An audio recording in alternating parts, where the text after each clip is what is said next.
Well, with our guests today, I did feel it was particularly fitting to get into the conspiratorial territory.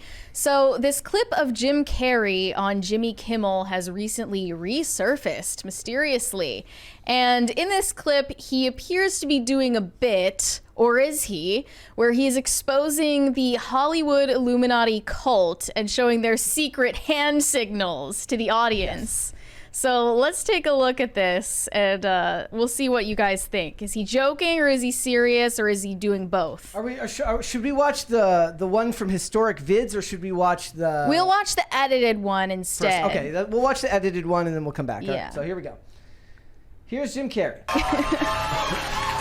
It's so stupid. You don't know what it is. You don't know what that is. I have no idea. You don't know. Jimmy Fallon doesn't know. David The Letterman creepy doesn't music. know. We don't know. All the comics and show business don't know what this is. It is the secret symbol of the Illuminati. The Illuminati. Mocking tongue. For years now, talk show hosts, people on television, people in sitcoms have been hired by the government to distract you, to make you laugh and stuff like that, make you happy and docile, so you don't know what's really going on. Look at him trying to cover it up. It's hilarious, hilarious. You know what they're trying to do? Who? They're trying to turn us into, consumer drones of some sort. Hold on, I just got to get this. Yeah. I'm sorry, Jimmy. I was temporarily interrupted by 6 plus. Ha ha ha ha ha. So that was posted. Thank you. Good timing. Okay, dance break, real quick. What I love about it is it does speak to a time where it was just a lot more innocent to talk about conspiracies than it is now. This was in 2014. Yes. Yeah. Okay, but to be fair, just watching through that, 95% of what he said was completely accurate. Yes. Like the all mocking tongue thing wasn't, but the idea that like the government plants people in media, that the government is trying to constantly distract us from things. It goes back to ancient Rome. They did the whole bread and circus thing. It's the same exact thing here. Jim Carrey's completely right. It's all just veiled under the all mocking tongue joke. Not that long ago, the CIA Operation Mockingbird to insert journalists to manipulate media coverage. Why would it be any different with inserting entertainers to manipulate audiences? The CIA thought that was just a given. the CIA has a whole office dedicated to making sure that shows that talk about the CIA are portrayed in a way that they like. And I think we still actually plan to do a video on that. There's a whole lot of material about the notes they would give to these shows, and you can find the head of that division gets thanked on just about all of those shows, or those movies have him thanked in the special credits section of that. So. And what we were talking about earlier is like one of the easiest ways to do stuff like this is to just do it out in public, do it out in the open, and it's almost in a mocking way. That almost makes it unfalsifiable, because you could say he's joking here, but you could also say the whole intent behind the secret Hollywood cult is to be as in your face with it as possible. Kind of like the creation of the term conspiracy theorist to discredit anyone with a conspiracy. Is that if you mock it, then normal people, normies, will not feel comfortable talking about it as if it's something to discuss, like as if it's real, right? And then the community note claims here, Jim Carrey is joking in this clip. It's been edited to remove his jokes. This is true. The full clip is 3 minutes and 41 seconds. I don't think we should watch that whole thing. Probably not. A lot of the comments on that YouTube clip are claiming it was edited to insert applause and laughter where the crowd actually wasn't laughing. So someone said that they knew someone who was in the crowd and it was totally silent and awkward, and they edited it before airing. I will say, someone online saying I knew somebody who was there and they said this is like the least reliable source of information. Exactly. Well, here are the comments. My dad was there. There was no laughter there. It was added to cover it up.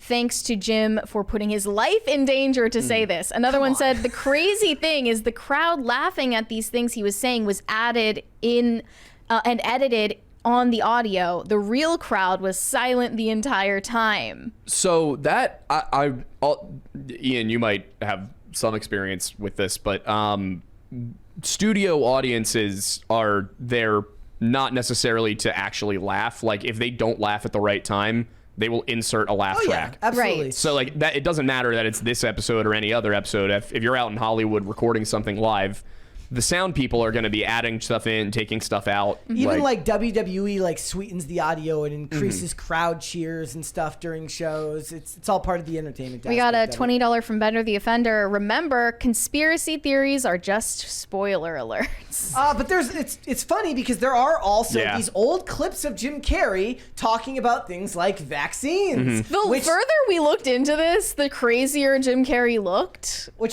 I love. Yeah, so here's Jim Carrey and actress Jenny McCarthy on Larry King in 2009 talking about vaccines given to U.S. children versus the rest of the world. They were dating at the time, so this is their discussion. Back in 1989, the shot schedule was 10 shots given. 10 shots given. When I was a kid, what do we get? 3? It's twice as many as anywhere else in 30 countries in the Western world. But, we give twice as many shots as any of those countries. Why is that? Well, you should educate yourself. We want to empower parents to educate themselves. Do we need to have the chickenpox? Do we need the hepatitis B shot on the second day of life? I don't think we can afford to assume that the people who are charged with our public health any longer have our best interests at heart all the time.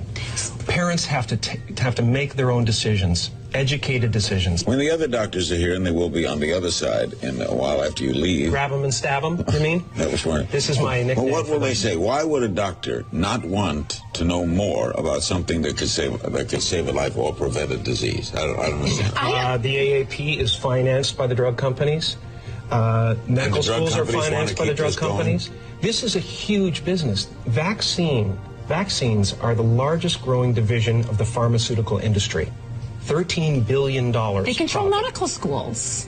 I mean, these doctors are not learning about prevention or vitamins or diet. What we're asking is for them to take a loss for the good of our children. That's a tough sell in a boardroom. This is Crazy 2009. no one remembers that this happened. And someone said this Jim Carrey is missing. He and other Hollywood actors and actresses don't talk about vaccines anymore. They also How said odd. that he had some jokes on Saturday Night Live about trusting the science that is apparently makes him more pro-vax. He's pro-vax now. Well, he does seem sincere in this interview, especially given the fact that Jenny McCarthy was totally sincere. And I looked into this. Wrote a book. She wrote a whole book about this called Louder Than Words, A Mother's Journey in Healing Autism. This was released back in 2007. She claimed that her son Evan developed autism after getting the MMR vaccine for measles, mumps, and rubella. And she made claims that she helped him recover from autism with behavioral therapy, a gluten-free diet, cod liver oil, and vitamins. And since then, she's also softened her claims and said she's actually pro-vax, but she's pro-delayed schedule. Yeah. But yeah, he's a funny man, but is he trying to joke all the time? Is everything he says a joke? So this is weird because two days ago I had a conversation. I made a joke at dinner where I referenced how my mom used to think that vaccines caused autism, and she looked at me funny. And I was like, "You do not remember this?" She's like, "They do." And I'm sitting here, I'm like, "Hang on. Where are you coming from?" Both of my parents are pharmaceutical researchers, by the way, like market research. Oh. Yeah, pharmaceutical market research is what they do for a living. Well, what they did for a living. My mom is a florist now. She decided to be a stay-at-home mom and then do flower stuff, which is just awesome for her. She's killing it. But that's exactly what they were talking about. Wasn't that vaccines themselves, what's in any given vaccine, is going to cause autism.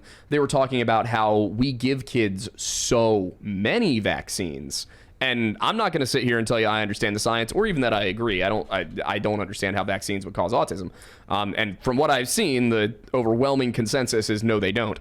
But I will say, looking at this, what he says there is not vaccines bad. It's not vaccines are not good for you. It's why are we giving kids so many vaccines? Double the number that European countries are, who, by the way, have lower rates of, I don't know about autism, but gluten intolerance, lower rates of certain other diseases. Like, there's clearly something weird going on with our pharmaceutical industry. And it sounds to me like what they're talking about isn't so much that vaccines are bad for you, but our pharmaceutical industry, because it is for profit as compared to European ones, is just pumping kids full of as many vaccines as parents will pay for, which I think is a perfectly valid point to be making. I don't think that's conspiratorial at all. The issue though is I think there's 14 on the schedule now. I think there was 4 on the schedule when I was a kid. I got 4, I think. But they'll test them and they'll say like, well, vaccine A works, B works, C works, D works, E works. They all work and they all seem to not do much bad things to the people. So then, but what they don't understand is how does vaccine A interact with vaccine E and B, and then when you throw in a little bit of vaccine L, and then you see this new effect happen, and the people are where we're seeing the effects happen. Like, I don't know if they'd necessarily test that stuff if they're able to. But anyway, that's all. But that's the thing. To make blanket claims that vaccines are good or vaccines are bad is very ignorant. Some vaccines work, some don't. You test them and you find out, and that's the way it is. That's the way it's always been. Yeah, we've got a $20 from Nomification. I remember this guy. I like him. I think they mean you. Here's for Zach. I like Brat and Ian too. Mary is okay, kind of like her. This is a great lineup, I think. Hiraz, I don't know how to say that, from Sweden, your new NATO member. That sort of... What? I don't know what that is.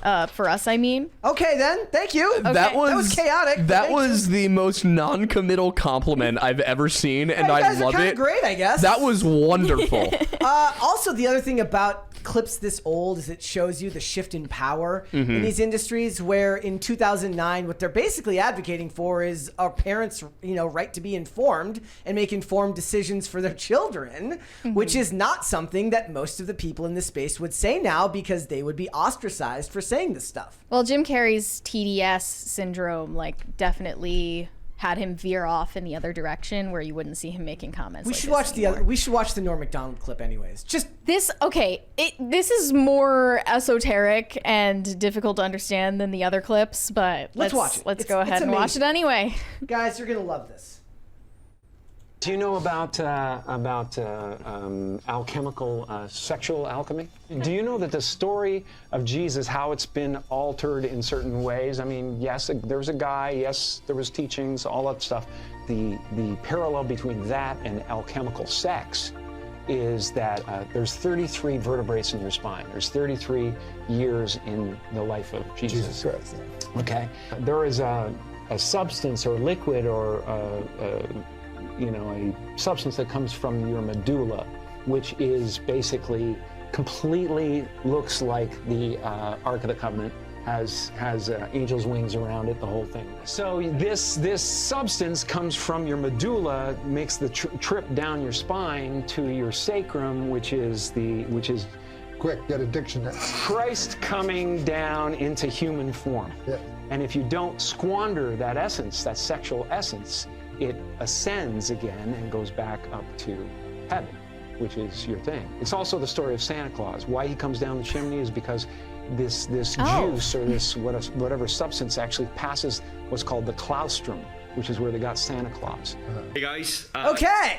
Okay. Is it really? I don't know about any of the other stuff he said, but I can tell you for certain that either this is really good satire, or, and it's on Norm Macdonald's show, so I wouldn't be surprised, or just complete nuttiness, because Santa Claus has absolutely nothing to do with that. Santa Claus comes from. I can tell you precisely where we got Santa Claus, and when he started coming down chimneys, it was not anything like that. Yeah, no.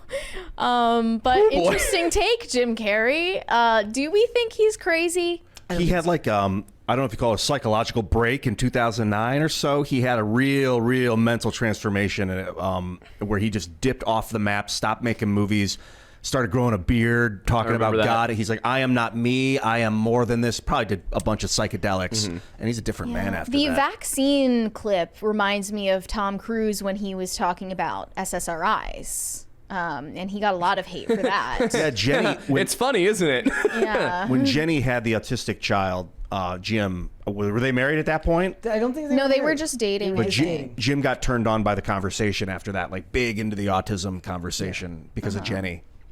Thanks for watching. Listen to full episodes of Pop Culture Crisis on Spotify. Keep up with us on social media and make sure you subscribe and ring that bell so you never miss the show. Bye, guys.